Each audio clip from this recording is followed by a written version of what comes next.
I was there. I don't have to listen to it. This week's show because it was a disaster.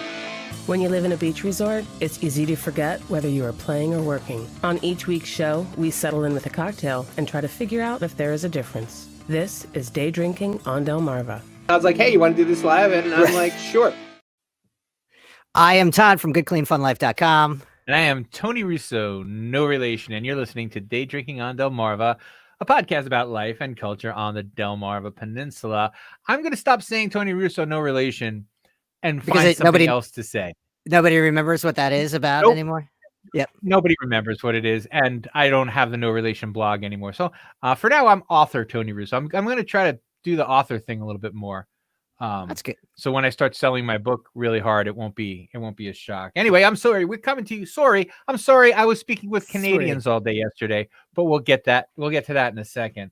For now, we are live from the Crowbar in Berlin, an excellent secret spot, except for me. I'm live from Delmar, which is neither a secret nor excellent.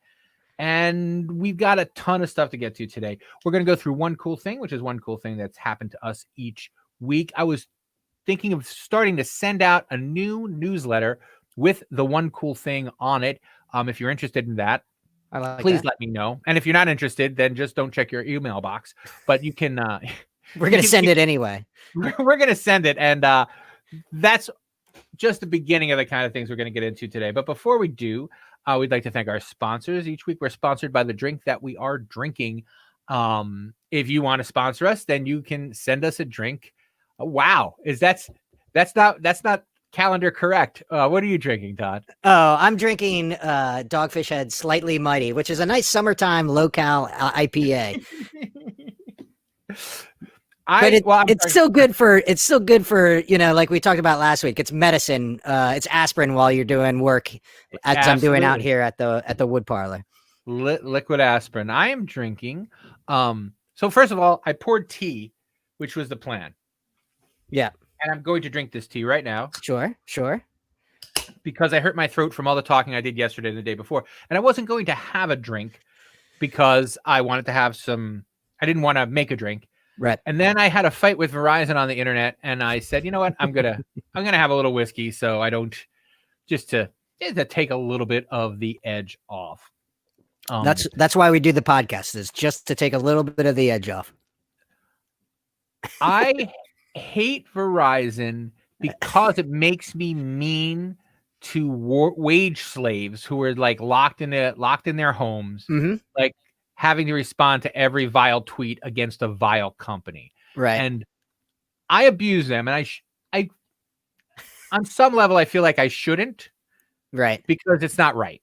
Yeah. But on another level, I know that when I would like steal from my employers or lie about my hours or things like that when I was a wage slave, it was because they had a shitty company and I got blamed for it. Right. So if you are that person who I've been abusing on Twitter, feel free to steal some pencils, clock out half an hour early, and don't tell anybody. Right. Take it out on Verizon. That's what I think we can do. We can be mean to wage slaves and then say, also, make sure you engage in some minor white collar crime. Like I want to hurt Verizon and they won't let me. So I'm going to make you hurt them, or I'm going to encourage you to hurt them. Pass this up the chain. Please pass this up the chain, you fuck. So I assume that you got everything resolved with Verizon. No. It's a long, boring story. The short version is that Verizon has gone into the spam business. So they turned off my spam filter that I had and started sending me text messages to say, hey, would you like to buy our spam filter? And I said, are you fucking kidding me? And they said, well, we'll take that as a no. And I said, yes, take that as a no. And then they turned them all off. So now my phone won't stop ringing from all the spam calls. And I haven't gotten a spam call in like a year. Yeah. Because I just have an iPhone, and iPhones are superior and they come with it turned off. And somehow Verizon undid that. And now I'm going to get spam phone calls. I'm going to burn the place down. I'm going to find Verizon and burn it down. Meet me there, FCC. Try and stop me. Another angry man on the internet. Yeah, I just want to know what I have to do to get their attention and to get them to just pretend. I would complain to the FCC. The chairman of the FCC, of course, as you know, used to be the lead counsel for Verizon. So I'm sure he'll have a balanced response to the fact that they are just ignoring privacy rules and fighting like hell to get them torn down at the state, local, and federal level. So, and every time I send them the $100 or whatever, $300 a month or whatever it costs for the phone, they use that to pay people like Andy Harris. Andy Harris is a boob. To make sure that they don't get the kind of regulation that will keep them from selling my privacy to the Chinese. You fucks. So anyway, that's why I felt like I needed a drink. Ah, perfect. But we're not talking about that anymore. I have happy things to talk about. I spent all morning with my... Clearly, it's helped taking off the edge. So now that I just swore, I don't know if you can see whether or not we have any listeners, but my grandson may have tuned in. I spent all morning with him, and I had so much fun with him. And I came home so happy, and then all of a sudden my phone starts ringing, and I realized that Verizon has hacked my phone and given it to the Chinese to prank call me all night, and it just made my head come off. Yeah, clearly. So, if you're listening, Nathan, or if you're watching, hello. Somebody's watching. Before each week we talk about one thing. I got so wound up. I apologize. If this is your first episode, that's not how it's supposed to start. It really just a little bit of bad luck. I actually had a fantastic week. Each week we talk about something cool that happened to us because we work here or because we live here. But before I tell you about it, let's talk about social media now that I'm back into the intro of the show 6 minutes in. Right. Where can people find us on social media, Todd? Well, right now, if you're watching us like somebody is on the Good Clean Fun YouTube channel, you can also check us out. I'm streaming to the Crowbar Facebook page, which is a place, an excellent secret spot, as you mentioned. And then, of course, you can find us and interact with us on Instagram. Day Drinking on Delmarva is the handle, and go ahead and take a picture of what you're day drinking, share it, and we'll all I guess we'll share it along. Yeah. Very cool. So socials. So if you're listening to the podcast, you won't know this, but Todd is out in his shed. Now, I said shed just to be a little bit of a busting his chops a little bit because he built a little house outside behind his big house. Mm-hmm. And now he's broadcasting from out here. So what's going on with your new house, Todd? Well, this was something I decided that I was going to do like about 20 minutes ago. Yeah. And as we do with most, we're always coordinated things with the show. But so we had this old dilapidated garage, and it had been neglected since we moved in 9 years ago, and neglected for many years prior to that. And I decided to restore it with pallet wood that I procured from the 100-year-old lumber yard that's at the end of my street. And so now every time we see a pallet, they put these nice big long pallets out for siding and stuff like that. I guess the distributor has decided there's no money in driving to pick them up or something. So and I see one, and then I'll grab my son, and we make a game of how fast we can get it, and we're about the 3-minute mark from doorstep to doorstep, which is that's not bad. 1.5 minutes out and 1.5 minutes back. Yeah, I mean, yeah. So that's gonna be 60 yards, right? Yeah, it's far. It's a nice walk, but we take the van and throw it in the back of the van. Anyway, I thought you meant you ran down there. I'm like, you sprinted there and back in 3 minutes carrying stuff? Not carrying stuff. That's NFL level. Right. Yeah, no, not sprinting. We got to load it in the van just to drive it back. But I'm, we're trying to use it more. It's going to be kind of a Zen space. It's not really a workshop. It's not really basically what it is. It was an idea that came across, was presented to me as a random Instagram photo, that looked very cool and cozy. I'm like, that would be a fun project to make something like that for our winter as we're buckling down with COVID. And so, that's essentially what we've done, and it's turned into a nice little project. And we got this nice wood stove, which is kind of the center of it. I don't know how much I've talked about this on the show. Maybe not a whole lot, but it's you haven't. it's a great little project, a little Zen space, like I said, and I've realized that on our YouTube channel, basically, I've been documenting sort of the process, and then I'll make a video, and I'm making a video about every three weeks, and it's kind of fun to look at the YouTube channel, a Good Clean Fun Life, because it's usually like 2 live, or 2 recordings of the podcast, and then a produced piece about the wood parlor. So Right. I feel like I'm doing the job that I'm supposed to be doing, in following my own rule of producing quality content on a regular basis. So we'll see. And what I wanted to talk about this week is I mentioned last week that I have a book coming out. I'm going to tease the title because I'm going to start talking about it. There's no way around it. So the working title is Dragged into the Light, something, something, something, Sherry Shriner. Dragged into the Light. But Dragged into the Light is the working title. And there's a documentary coming out about this this murder-suicide book that I'm writing. Someone else was doing it at the same time. And they called me last week to come up and do some more filming. Now, I haven't talked explicitly about this, but I've been in this documentary a lot. Yeah. When it comes out, I think it'll come out in the spring. And they just keep having me come up and like do stuff. And what's interesting is they have lots of audio, right? Just like I have lots of audio because I was making it into a show, but they don't have a lot of video. So now it's mostly video of me and then this overlap of whatever's going on in the show. And they asked me to say some things. Oh no. So they sent me some questions and I answered the questions on my microphone and I emailed them back, right? I used my Pro Tools. I made a nice, and this is what makes me afraid of the memes. And they got them, right? And they said, okay, those were fantastic. Unfortunately, we need to see you saying them. And we would like you to come back up to Pennsylvania and answer these questions, except in front of a camera. Right.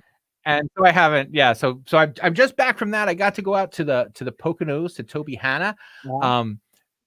Last night at sunset, I was on top of Mount Pocono wearing only I was wearing pants, but I was just wearing a hoodie, and it was 9 degrees.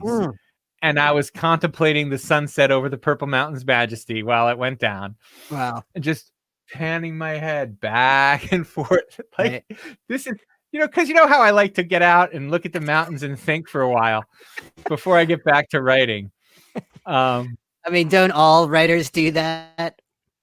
Well, I do go out and stare, but usually into my fish pond. Right. But they won't come to the fish pond. The other thing that I did last week that I wanted to talk about, because it really is, my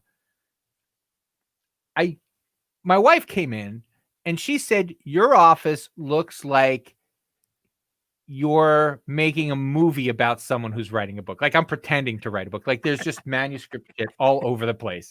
Like there's pages here. There's, empty bags. There's, drill, just all sorts of stuff. Like everything I've touched in the last 20 minutes is just on my desk. Right. And piles and piles and piles of paper. And, it's starting to get real. It's starting to feel real as I go through the manuscript. So I'm excited about it. The manuscript's a little bit of a disaster.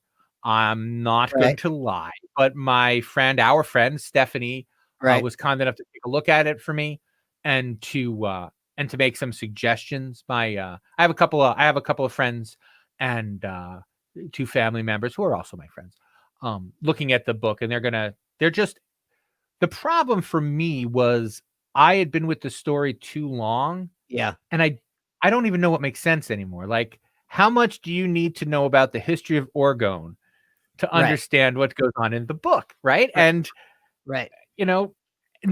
so like you got Oregon on your desk there. Not one. Not yet, but my daughter told me she's making me some for Christmas. Oh, perfect. So my daughter's going to be sending me an Oregon puck or something for my Christmas present, which I'm quite excited about. I'm thinking of doing a book launch where for an extra fee, I'll send you a box with the book and a thing of Oregon in it. But that would be like, I don't know, $60 or something. I think Oregon is expensive to ship. Right. I guess my daughter will find out and she'll tell me. That's funny. And it's also labor intensive. So it's a great idea.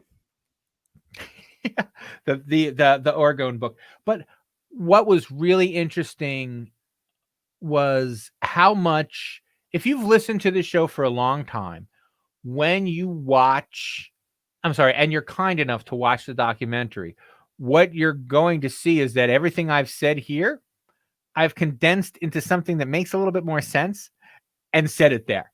Right. So the people are like, wow, that was good. I'm like, well, yeah, I've been trying it out on Todd for 6 months. I finally got it right. Just because when you think about something for a long enough time, right, and it just gels and gels and gels. And then when I got the right question, I'm like, oh my God, I can answer this question for a full hour. Like, yeah, I've been thinking about this for so long. So funny. And they're like, yeah, but we need you to keep it short. That's the other reason they had me come back. They liked a lot of what I said, but it was a little long. Yeah. And so rather than cut it up, they'll say, they actually read me. They're like, okay, you said this, say it shorter. Yeah.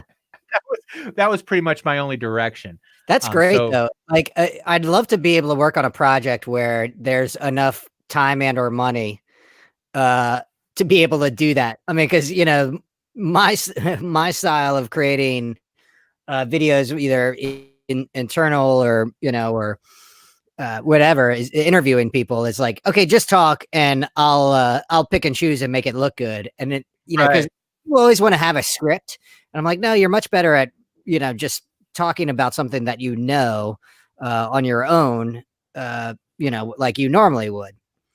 But then I have back and be able to go back and say, all right, you said this, but say it again, just all together.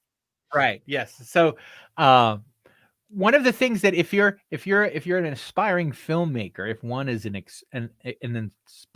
aspiring filmmaker, I would not go to film school or anything. I would just get a job on a movie doing anything, because I've just been watching these people run around, because I just stand there. I feel like an asshole. Like, I stand there and they're like moving lights and putting cameras up and putting cameras down and going outside and coming inside. And I'm like, can I do something? Like, but there's something coordinated happening. Right. And seeing how they work, I mean, I couldn't make a movie today or anytime in the very near future, but I'm like, oh, I'll bet if I watch them do this every day for a long enough time, right, I'd pick up stuff. And he would just say simple things to me, like there was lots of filming me driving up and down the roads of Pennsylvania, and to see the way he had like a special sandbag that he keeps under his camera when he's sitting next to me in the car, and little things like he wanted me driving out of the frame, but we were on a straight road, so we drove until there were 2 hills, and then he popped out and he's like, okay, drive over the next hill and then come back and get me. And it was just a simple solution, I mean, I don't know what he would have done when he was in the desert. I don't know if I'm supposed to say his name, so I won't until it comes out, but he's been like a documentary filmmaker and director of photography for it can't be that long. I don't think he's as old as I am, but he's done movies in like the Congo and on Mount Everest and stuff like that. Well, I think he just went to Mount Everest for fun, but he does a lot of these not great big. He does a lot of small, I guess, nature documentaries, or documentaries that make him go into the Congo. Right. But the other thing that he was doing was he was already working on another job. Like, this was not supposed to happen at all. Oh, like, right. He's already doing his other documentary. The gear was all packed to be sent back to the company. The first episode apparently is done and already at the network. So, and they called and they're like, okay, we need you to pop back to Pennsylvania for one more shot. And he's like, what else could you possibly need? Yeah. And so we went back and they're like, they need more B-roll. And he's like, what? In 9 degrees, staring over the sunset. Perfect. And at one point he's like, why don't you pour some coffee and then go over to your desk? And I looked at him, I'm like, is this really a secret documentary about me drinking coffee? Because there's an awful lot of me getting coffee and walking to my desk the last 3 times we've done this. Right. And he said, I swear to you, you won't know it. It's spaced out enough, and it's not going to look like all you do is walking get coffee and sit at your desk. But it was a pleasure. It was a pleasure to be there. I sent Todd a still from my interview. Yeah, I was curious. I mean, obviously there was a timestamp on it. Was there any footage that you saw, or is this just a still that they sent you?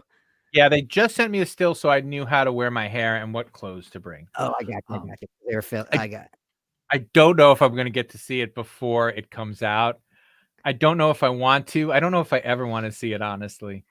I would rather people assure me that I didn't miss anything or that I definitely shouldn't watch it. I think we should have a viewing party.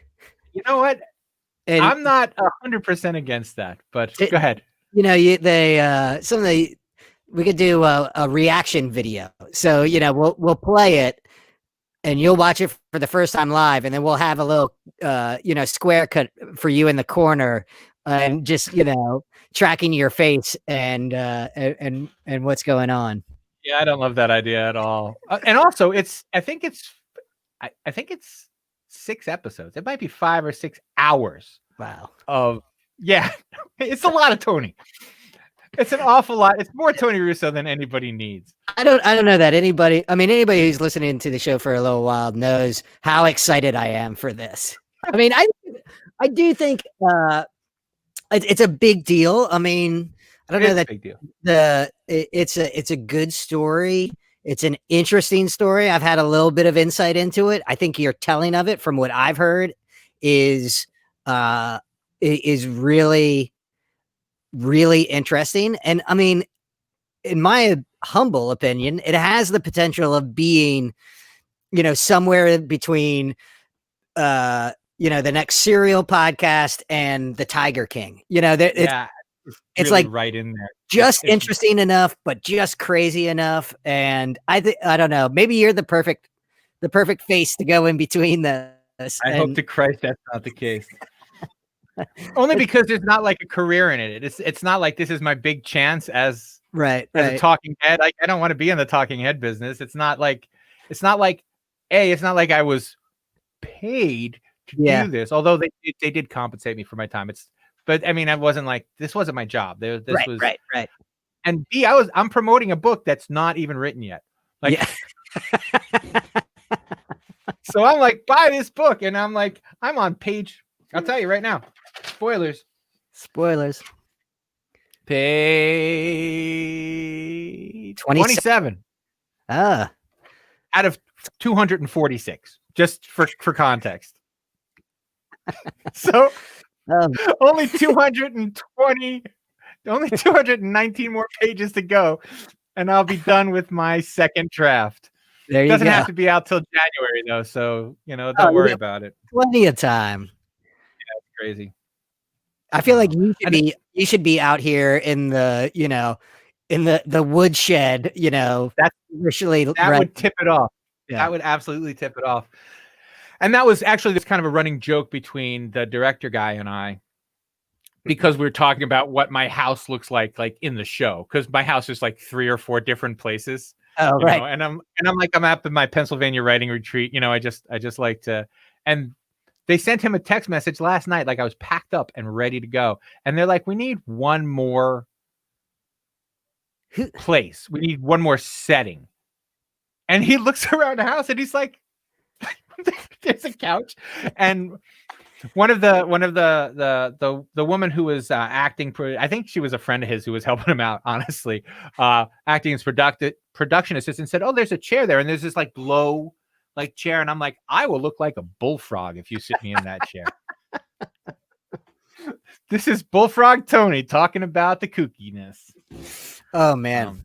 So that was my one cool thing. And it was quite cool. I got to run out and back, and it's nice to be treated like a hot shot for sure. Right. And the other really fun conversation that I've been having kind of over and over with the gentleman who's doing the director is it's weird to be on my side of it. Like when I'm interviewing someone, Mhm. the trick, and it's not a trick, it's just the way it works, is to get them to feel important, get them Right. to feel interesting, and get them to feel like you need their help if you're going to get this story told. Right. And to have that done to me and to see it happen. It's like, go out in the freezing cold. Okay, I'll help. I'll Yeah. go out in the freezing cold. And you know, feel it working against you, or you know, It won't work, and there's nothing I can do about it. I'm like, okay, I'll be helpful. How Yeah. cold is it? But to his credit, he was out there a lot longer than I was. I'm like, you've shot tons of Right. sunsets before. You've shot sunsets from the Congo. I don't know if the Pocono Mountains are, but it was a pretty day. And I bet when he was on Everest, he was probably like, you know what this view needs? A Tony staring pensively out into the sunset. Oh But man. that was my one cool thing this week, and I know it took up a lot of the show, but I wanted to keep everybody up to date. And although I don't do it, if you would care to go to my Tony Russo Writer Facebook page and hit sign up, you'll end up on that newsletter, which I am sending out. I actually already wrote it, but I didn't send it out because I was praising Stephanie's book. And I sent her a note to said, hey, I'm going to send this out to you, Karen. I forgot Stephanie doesn't check. When she sees my name in her email, I don't know if she deletes it, but I know she doesn't read it. Or she does like you do. It's like, oh yeah, that's not a problem. And then Yeah. So Stephanie is one of those friends you have to text. Yep. I'm the same. I did have talking about movie making magic and that sort of thing. I teased it before the show, and I wanted to get your impressions on it. And I had what I thought was a pretty good idea. For every year, we've done something for the Starbirds for their essentially holiday card, and it's been a video production of some sort, and it involves a lot of people. And I don't know, it's been a point of pride for, sure, the last, 6 or 7 years. People still talk about, the Home Alone spoof that we did, and a bunch of things like that. And so obviously, one with restaurants being particularly, either targeted or a concern or an unfair, or lack of help, we're hearing a lot of, grumbling about the restaurant industry. And I think it's been, from my opinion, wholly ignored in terms of any sort of help from the government. So these are people that are just kind of, ownership's doing, no fear of the Starboard certainly closing down, but you got like us who works for them and not in the day to day, and all the staff who's just like super stressed out. Right. And, and of course my thing is always wanting to do something fun and positive, without being tone deaf and that sort of thing. So spoilers, we're going to do, essentially a spoof of A Christmas Carol. So we're talking about the spirits of Starbird, past, present, and future. And of course, the idea being, we took the grumpiest bartender, Shelly, who's been there for years and years, and she's essentially the main person who gets visited by the spirits. And then everybody comes through, and I had each of the staff members act like they were in the past tense, something that would happen to them, or sort of like a through line of like rolling silverware, or managing the desk or whatever it was. And then there are the spirits that visit. So I figured this was perfect. So what I did in order to be COVID safe is I shot everybody on a green screen. So I had people come through one at a time, set up a green screen, 2 camera angles, 6 feet apart. Okay, now you can take your mask off and just stand there and act like it is, the running of the bull from 4 years ago when there were 5,000 people in the parking lot, and and that sort of thing. So I have all of these clips of everybody that I can just pluck them out of and then put them into any Picture you have handy. yeah, old scenery, old footage that I have. And I figure the more campy it is, almost the better. And then, like for present, which is more the doom and gloom, we'll have everybody just kind of wandering around an empty dining room looking like ghosts. But Right. So they're together, but they're not together. That's fantastic. And I mean, now I just shot it yesterday. I did a little testing of the, of the footage today. I still have to put it together in the next week, but I'm excited about the idea. I'm worried about we'll see how the execution goes, but I think it will be a good and creative way to do something.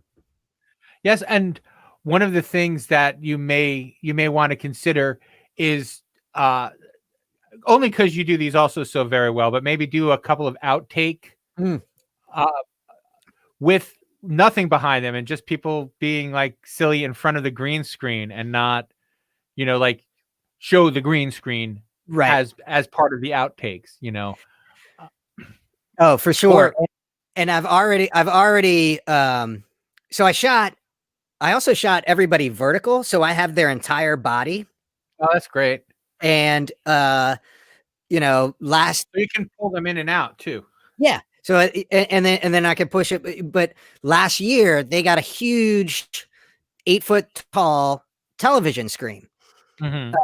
It's like a video wall that nobody has really gotten to see or use because everything's been closed. So one thing is I will have life-size images of them, doing just those weird little things or whatever. And I can put them up on that screen and, and they'll be life-size on that screen. So I definitely have some plans, not just for the holiday video, but also for making little GIFs for social media and that sort of thing. But I don't know. It's nice to get, not shooting, parties and gatherings or being able to participate for the past 9 months has been hard.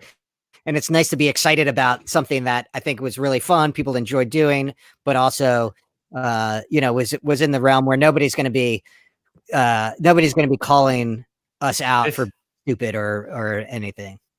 This could be your next winter as summer is coming. This could be your summer is coming follow-up. Yeah. Because I think that is among some of the best promotional stuff you've done. That's fantastic. The summer is coming. I really gotta kick that up. The dogfish head thing, are people allowed to see that, or is that still just internal? It's internal, but I shared it with you.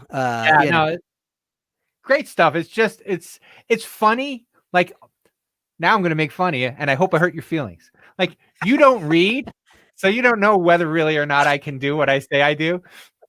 But it's really I'm like, oh wow, that's right, he really does do this. It's not I forget that Todd's really good at this until I see stuff like that. So right. Don't worry, that's like my father I spoke with last night. He's like, I watched your video about the wood parlor, and there were drone shots and some great angles. It was really good. I'm like, I know, Dad, it's kind of like I'm a pro or something. It's way better than that ashtray you gave me when you were in the 4th grade. Hey, right. Actually, I want one quick Pocono story, and then we got to drop off because we're running a little bit long. But I wanted to tell you, when you said drone, we got up to the top of Mount Pocono at sunset. Absolutely beautiful. He was missing part of his drone and could not find it. And this was a frustrated individual because it was a beautiful sunset and the place was empty. And it was like, wow, this is the shot. This is the shot. And he got everything out, and he's like, uh-oh. Yeah. And so, unfortunately, I mean, he may have gone out this morning or last night to get more drone footage, but when I left, there was none of the sunset at the Pocono Mountains. Yeah, that would be a tough one for sure. Yeah, tough to lose a good shot. But we're really kind of up against it anyway, so I got nothing else. How about you? I got nothing. All right. Oh, I'm sorry. I do have one other thing. If you would like to follow me on Twitter, I am at by Tony Russo on Twitter, and I'm at by Tony Russo on Snapchat and Instagram and all of those things. And if you want to sign up for the newsletter, I'm really doing one. You're getting one Monday if you sign up. I promise. Now, other than that, I got nothing. How about you? I still got nothing. Awesome. Well, remember, at the beach. Happy hour whenever you say it is. Cheers. Cheers.